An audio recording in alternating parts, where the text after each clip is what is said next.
Hello and good evening. And if you remember me from last time, I'm Deadly David, and these are my book reviews. I did say last time that I'd be reviewing everything from the Hungry Caterpillar up to the latest stuff. As yet, I don't have a copy of the Hungry Caterpillar to be able to put it in front of you. So what I am going to review is the Ladybird Book of Dating. Now, I don't know if you're familiar with Ladybird books, but they've been going for donkey's years, and they've covered everything from Robin Hood to Cleopatra to the Romans.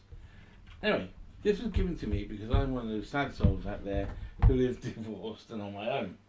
So this was given to me as a guide for me on the new ways of dating and all the pitfalls. So what they've actually done at Ladybird is they've taken pictures from all the old books and just put new stuff beside them.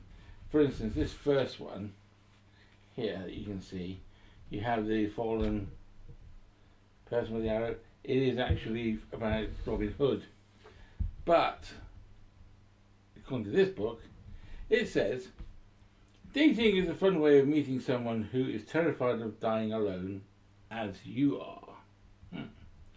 Finding this person takes time. Cupid's arrow can strike when you least expect. Angela has been struck by Cupid's arrow and is going to live happily ever after. Well, lucky Angela. It goes through all sorts of different connotations and scenarios. It even deals with homosexual. Sorry, I don't mean to poke fun. It deals with homosexuality in here. It says men's brains and women's brains are different, even as children. Well, there's a surprise. Boys like to knock a hula hoop off and after 8 with a cocktail stick. Girls prefer balancing a first-class stamp on top of a Mr. Man's bowler hat. That's all new to me. To get along, men and women pretend not to mind all those little differences, or they become homosexuals. Pretty basic, really, I suppose. Here we have a nice picture of a lady alone, having started her chores but not yet finished. But according to the Ladybird Book of Dating, it says finding time for love is hard because modern people have busy lives, which is true. Pat runs an artisanal macaroon business. She has been very busy. One day she notices that she's forgotten to get married and still sleeps on a mattress on the floor. Time is running out for Pat.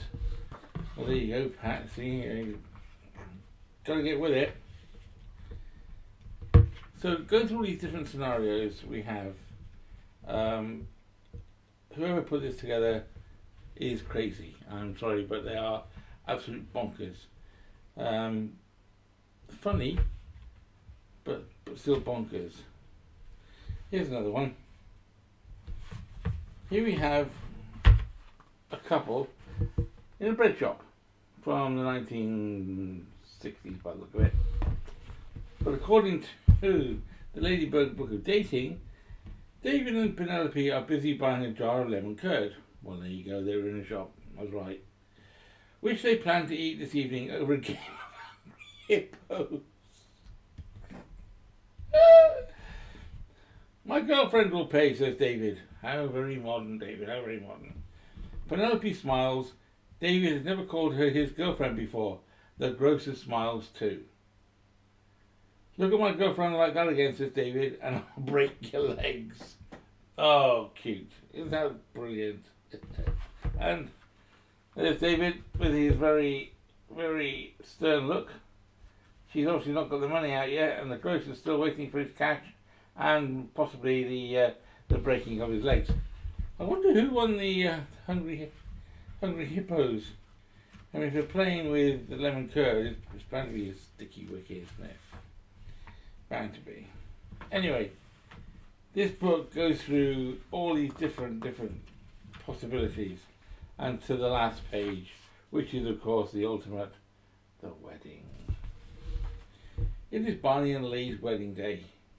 They have certainly come a long way since their first date. They have learned to suppress their personalities and pretend they want the same things, so they will be able to put up with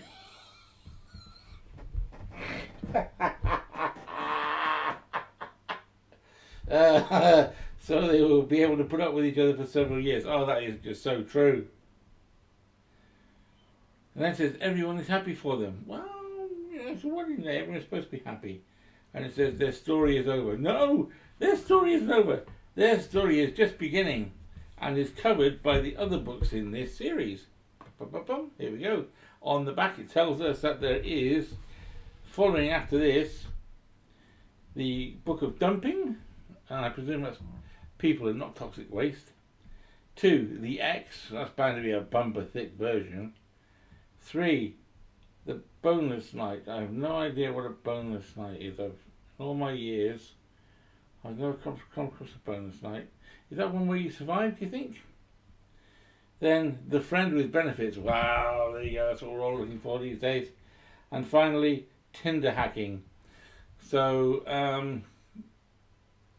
in a nutshell, basically, this book is for mad people, written by mad people, but enjoyed by everybody else. I found it a hoot, I must admit. I had a good laugh. It's especially good with a beer or 6. Maybe even a gin and tonic if you're in the right frame of mind. And you certainly have a smile on your face when you've read through it. Before I go, there's one more. And this is taken from Jason and the Argonauts. There's Jason. And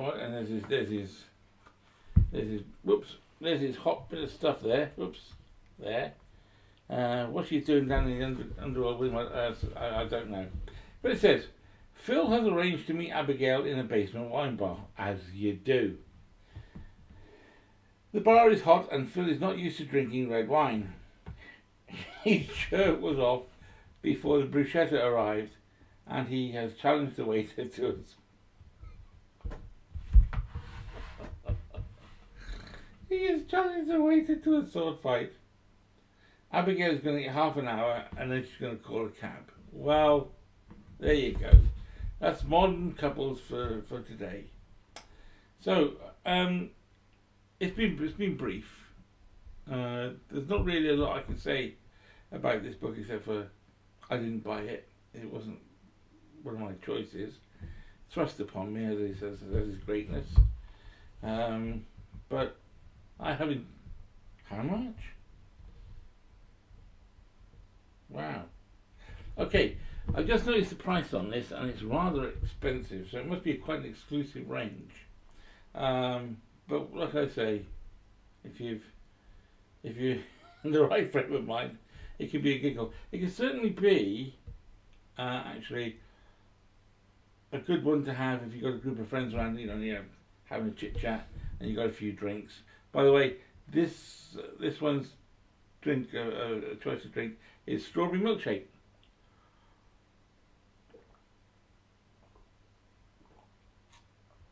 Which is absolutely lovely.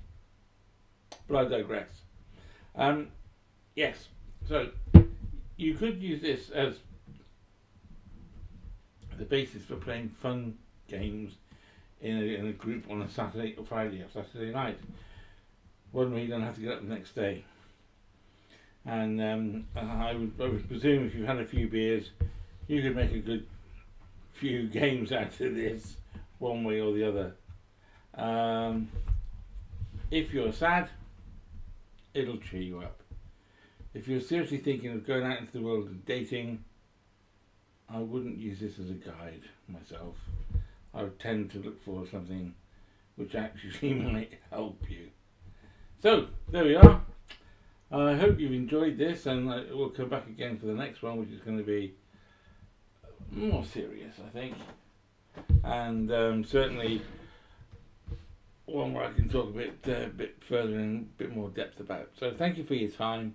If you want to subscribe, please do. Remember, 100 subscriptions will get me to tell you about a couple of my own efforts at writing, which are out there for the world to read. And I'll give them a little plug: the Cabal and Pym. But cheerio, and thanks very much. Bye bye. Now, how do I stop this bloody thing?